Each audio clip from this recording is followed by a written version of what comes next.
Well, tonight is the 11th of April 2024, and I took it apart so that I could play with it some more. So I set the rear end in it this time. I took it off this. I did a lot of grinding. Well, I tell you what, that took most of the day, but I ground all this off down in between here, underneath, all over the place, kind of making it look pretty. Same way on the other side. And I put this back in. So I drilled that other hole down here that I was talking about. So I got two holes here, they're an inch apart, two holes down there, inch apart, 10 inches between them. So here's how it works. The pinion's level, if you can see it over there. This is a 4-link, and I had to use these on the top side. So here it is going up. And the bottom's out on the frame right there.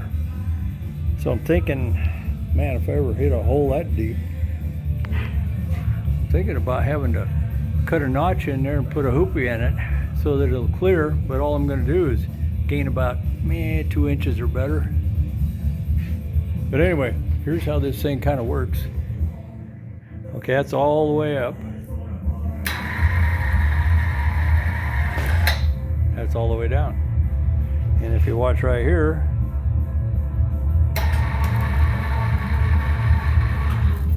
anyway, it goes straight up and down. Boy, they're playing some crazy music tonight.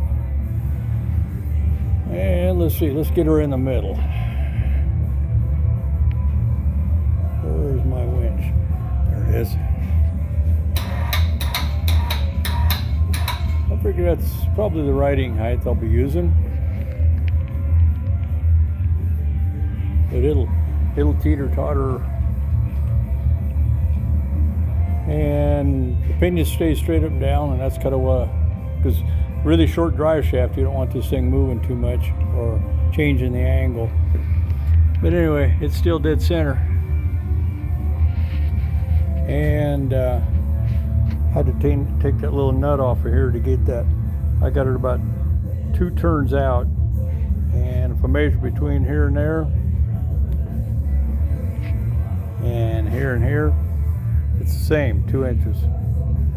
And these things here, they move free,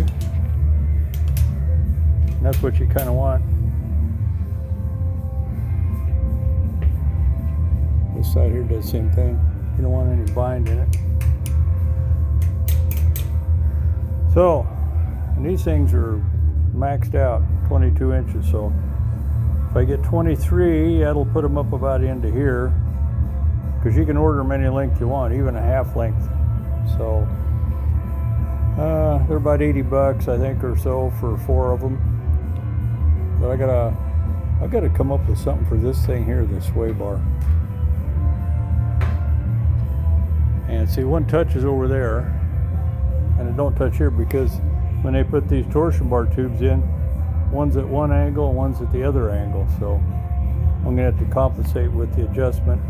So I have to cut this end one off so it'll clear, and then I'll put a end rod and a bracket on here so it bolts to this thing right here, and it'll pivot a little bit, and that should be the end of it. And then the coilover shocks, they're gonna have to be mounted up in this area someplace, and I want them at an angle a little bit so they're kind of in the arc when the rear end, does its whoop-de-doo. Well, anyway, tomorrow I'm gonna be gone all day. I got to go down and get the airbag put in my truck. So I'll get back to work on this thing tomorrow night. See you later, bye.